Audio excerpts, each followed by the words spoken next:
Welcome back to Window on Wall Street, a program that shares information about delayed food sensitivities. Sensitivities that may cause symptoms like migraine headaches, chronic fatigue, stress, digestive issues such as IBS, and even ADD, ADHD, just to mention a few. I'm Lauren Koenig, your host, and in today's program, we'll be taking questions from patients who've invested in Immuno Bloodprint, a simple blood test that identifies foods which could be the cause of many symptoms. My guest today is Jeffrey Zavik, author of the very popular book Toxic Food Syndrome and the founder of Immuno Laboratories, the world's most respected source for accurate delayed food allergy test results. Now tell me a little bit more about Immuno Labs. What's its story? How did it become, and how did you develop such a big passion for what you do? Well, in my own case, I was managing a very innovative rejuvenation center, a anti-aging center in the Bahamas a very long time ago. And I was introduced to the concept of a link between what people eat and how they feel with a microscope. And I was fascinated to see blood cells actually damaged or destroyed by particular foods that people were eating. I was fascinated. I thought, wow, this is really, really interesting, in particular because I myself am very delicate with respect to digesting and assimilating food. So that's where it all started. I realized, wow, this is really interesting. And as I found out, most people are suffering with some kind of nagging condition that is being caused or aggravated by something they're eating. So this became very exciting to me personally, which then led me to develop it into a full-blown business. And how long ago was that? Well, it was over 30 years ago at this point. Congratulations. Yes, thanks. Now let's take a call. Hi, this is Bob from Marin County. I've got a real tough digestive problem. It's uncomfortable to talk about. I have irritable bowel syndrome. It is embarrassing and very painful. I took the Immuno Bloodprint and I'm working through the plan now. Can you give me any suggestions? That's very personal to me because I had this going on since I was born. I mean, just as a child and ever since. So it's been fundamental to my even being in this particular field of interest.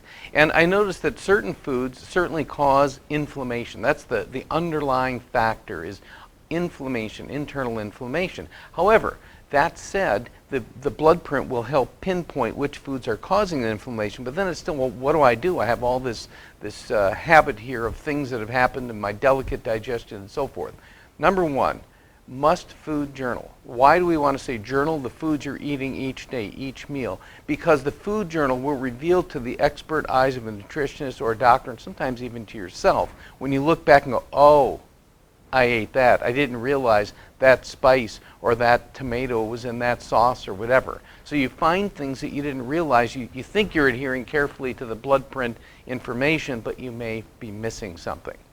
The second thing is to simplify what you're eating. Oftentimes, again, we don't realize that something might be in something else. It can be a very confusing world to think that in soy sauce there would be wheat, but in soy sauce there's wheat. And so it's those kinds of things that the simpler we keep things by baking and broiling and boiling and just doing things simply, we have less factors affecting how it is that we're feeling. Third thing that we talked about in other times has been this food combining. Some people are really, really sensitive about what they combine, and we can particularly help people to get a proper, there are charts available of proper food combining. The main thing is keeping the carbohydrates, the real sweet things, away from the real high protein. Very interesting. Now, when you look at the back of a food label, you can be completely overwhelmed. And it seems like today there's, at least 20 ingredients in one thing.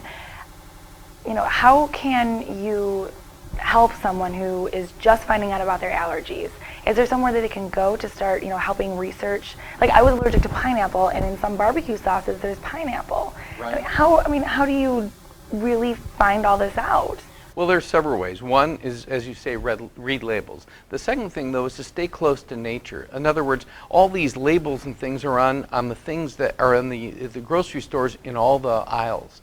Shop the perimeter. The perimeter is where you will always find the simplest of things, the whole foods, the whole fish, the whole meat, the whole chicken, the fresh vegetables, the fresh fruits.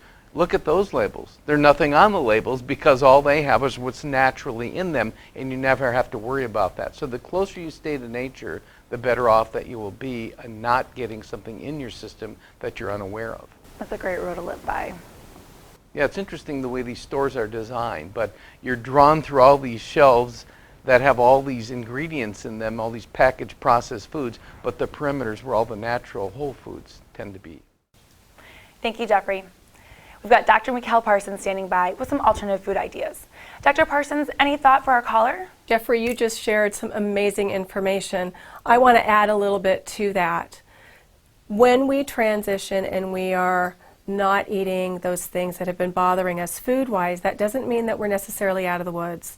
Sometimes those foods have created a situation where it's hard to digest, and we may actually see undigested food in our stool. So you need to take a peek every once in a while and just look. But I want to share with you something that happened with me. Here I am, a nutritionist. I'm trying to lead by example and have a healthy lifestyle. And previously I have had sensitivities to lettuce and spinach. But I'd been off of those things for many years, and I thought, you know, it's January, I'm going to get that back into my diet, and I'm sure I'm going to be better. And for about 3 months, I slowly transitioned those foods back into my diet, and I started to develop irritable bowel. I was seeing undigested food in my stool. So I had to then eliminate them. I'm the only nutritionist that I know that can't do raw vegetables.